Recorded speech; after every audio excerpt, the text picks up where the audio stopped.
حسبنا اللہ ونعم الوکیل حسبنا اللہ ونعم الوکیل۔ السلام علیکم ورحمۃ اللہ وبرکاتہ۔ معزز ناظرین اور سامعین، آئیے آج ہم آپ کے سامنے حضرت ابراہیم علیہ السلام اور نمرود کا ایک واقعہ سنانا چاہتے ہیں۔ بقرعید کے ایام چل رہے ہیں، ذی الحجہ کا مہینہ چل رہا ہے۔ اس وقت میں ہمیں چاہیے کہ حضرت ابراہیم علیہ السلام کے واقعات سن کر اپنے ایمان میں جلا کریں، ایمان میں اضافہ کریں۔ آئیے، واقعہ ہے تفسیر ابن کثیر کے اندر بیان کیا گیا ہے۔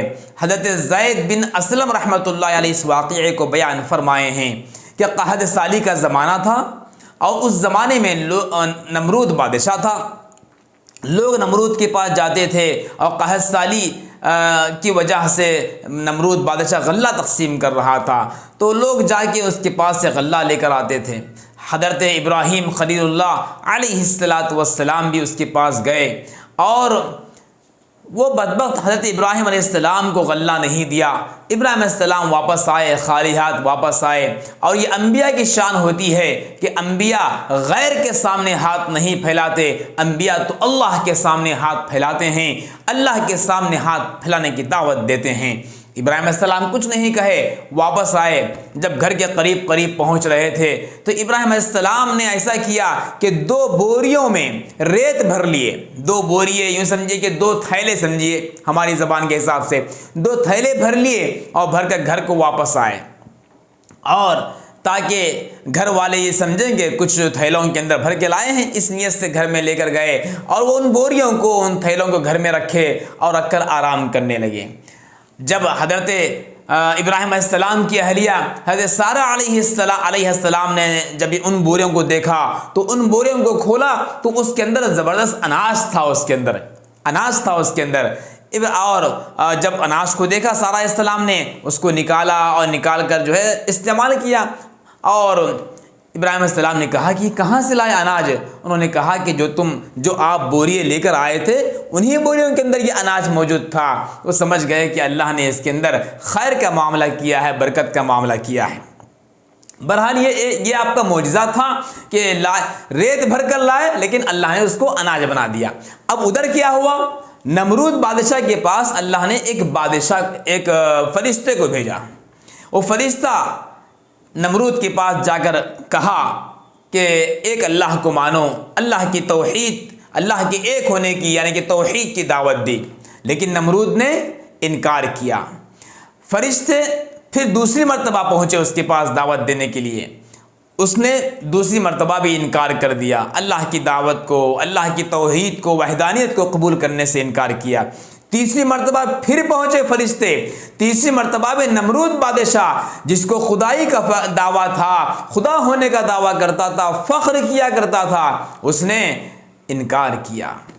تب ان فرشتوں نے کہا کہ آپ اپنا لشکر تیار کر لو، ہم تم سے جنگ کریں گے۔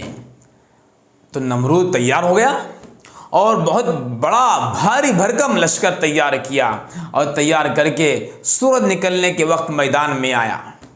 ادھر اللہ تبارک و تعالیٰ کے جو فرشتے آئے تھے، گویا یوں سمجھے اللہ نے آزمائش کے واسطے اس کو بھیجا تھا۔ اب کیا ہوا؟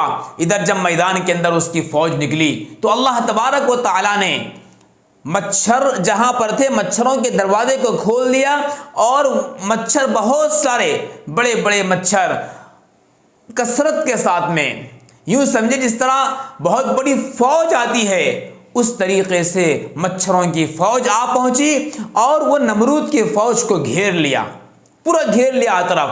اور وہ مچھر نمرود کی فوج کو صرف ڈسا نہیں، صرف خون نہیں پیا، خون بھی پیا اور ان کے گوشت پوست سب کو کھا لیا۔ جتنی فوج آئی تھی سب کے سب ہلاک ہو گئے، سب کا خون ہو گیا، سب ہلاک ہو گئے۔ اور اتنا ہی نہیں، آگے سنیے، آگے کیا ہوا؟ ایک مچھر نمرود کے ناک میں چلے گیا، ناک کے نتھنے میں گھس گیا، اور 400 سال تک اس کے ناک میں رہا، اس کے دماغ کو چاٹتا رہا، اور وہ سخت پریشانی کے اندر رہا۔ لوگوں سے وہ کہتا تھا کہ ہتھوڑا لے کر میرے سر پہ مارو، کچلواتا تھا ہتھوڑے کے ذریعے سے۔ یوں سمجھیے کہ دنیا میں اس کو سزا اللہ نے ایک معمولی مچھر کے ذریعے سے دے دیا۔ پھر کیا ہوا؟ پھر ہوا یوں کہ اسی طریقے سے مار کھاتا رہا اور ایسے ہی وہ مار کھاتے کھاتے ایک دن اس کی موت ہو گئی۔ معلوم یہ ہوا دوستو کہ ہم کو چاہیے کہ کبھی اللہ کا انکار نہ کریں، اللہ کی وحدانیت کو سمجھیں اور بڑوں کی بات کو مانیں، پیغمبروں کی بات کو مانیں۔ جو اللہ کے پیغمبر کا انکار کرتا ہے اور خدا کی خدائی کا انکار کرتا ہے، اس کا انجام ایسا ہی ہوتا ہے کہ ایک مچھر اس کا کام تمام کرتا ہے۔ ایک بادشاہ ہو کر خدا ہونے کا دعویٰ کرنے والا ایک مچھر کو بچا نہیں سکا، ایک مچھر نے اس کی جان لے لی۔ غرض کہ معلوم ہوا انسان بہت کمزور ہے، انسان بہت کمزور ہے، اللہ کی طاقت بہت بڑی ہے۔ اللہ پاک ہمیں سمجھ نصیب فرمائے۔